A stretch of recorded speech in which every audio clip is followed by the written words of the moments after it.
بسم اللہ الرحمن الرحیم۔ کتابیں دو طرح کی ہوتی ہیں، یہ ہمارا مضمون ہے آج کا۔ ایک وہ کتابیں یا باتیں یا تقاریر یا افکار و نظریات جو مرضی کہہ لیں، یہ دو طرح کی ہوتی ہیں۔ ایک وہ ہوتے ہیں جو انسان کے اندر اس کی فخر کی اور نفسیات کو، تکبر کی نفسیات کو بڑھاوا دیتے ہیں، اور دوسرے وہ ہوتے ہیں جو اس کے اوپر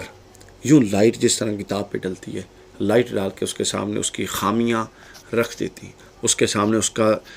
دا وے ٹو فارورڈ رکھ دیتی ہیں، وہ آگے کیسے بڑھ سکتا ہے، اس کے اندر اس کی موجودہ دور کی رکاوٹیں رکھ دیتی ہیں کہ وہ یہاں پہ رکا ہوا کیوں ہے، وہ کہاں جانا چاہتا ہے،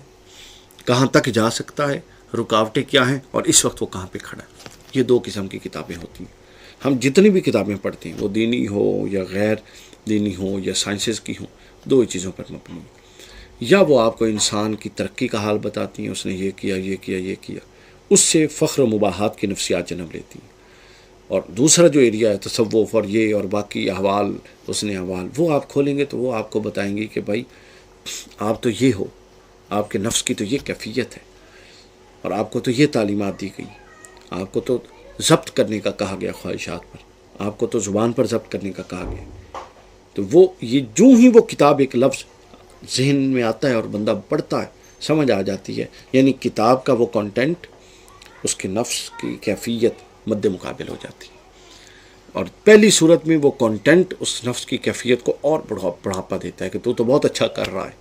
گویا جو فخر اور مباحات کی کتابیں اور باتیں ہیں اور تقریریں ہیں، وہ اصلاح کا دروازہ نہیں کھولتی، بعض اوقات وہ تباہ بھی کر دیتی ہے،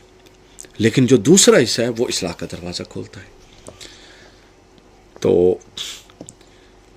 ہمارے ہاں ایک رواج یہ بن گیا ہے، جب سے مسلمان بالعموم بڑی سطح پہ زوال پذیر ہوئے ہیں، تو ان کے پرانے قصے کہانیاں، ان کی عہد عروج کی باتیں سنا کے ان کو سنائی جا رہی ہیں۔ اچھا، اگر تو اس کا مقصد یہ ہو کہ یہ وہ عروج تھا جو ہم نے کھویا اور اس کو دوبارہ پانا ہے، تو پھر تو یہ بڑی اچھی بات ہے، لیکن افسوس یہ کہ اس کا مقصد یہ نہیں ہوتا۔ اس کا مقصد یہ ہوتا ہے کہ کوئی گل نہیں، اگر آج نہیں تو ہم تو بہت کچھ کر چکے ہیں، تو اپنے آپ کو مطمئن کرنا اس کا مقصد ہے۔ یعنی ہم اتنا خرچہ اپنے بچوں کو سائنس پڑھانے پہ نہیں کرتے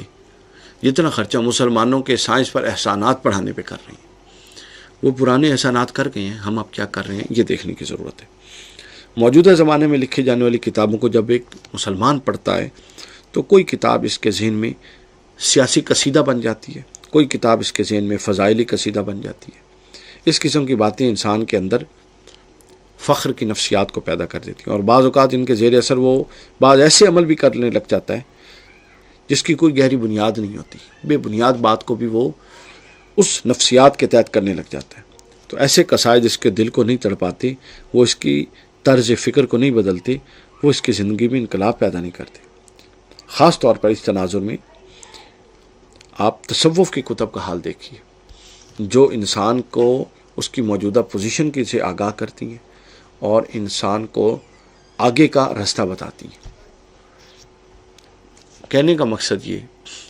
کہ وہ بات آپ کے لیے مفید ہے جو آپ کی شخصیت کو اوپر اٹھائے، جو آپ کی شخصیت کو آپ کے موجودہ حالت میں رکے رہنے کی خامیوں سے آگاہ کرے۔ وہ کتاب اور وہ باتیں آپ کے لیے ٹھیک نہیں ہیں جو آپ کو یہ بتائیں کہ آپ نے تو پہلے ہی بہت کچھ کر لیا ہے، وہ آپ کو یہ بتائیں کہ آپ تو پہلے ہی بڑے کمال پہ کھڑے ہیں، آپ کو آگے جانے کی ضرورت نہیں۔ تو لہٰذا فخر و مباحات کی نفسیات اور اصلاح اور کمی کی نفسیات، یہ دو الگ نفسیات ہیں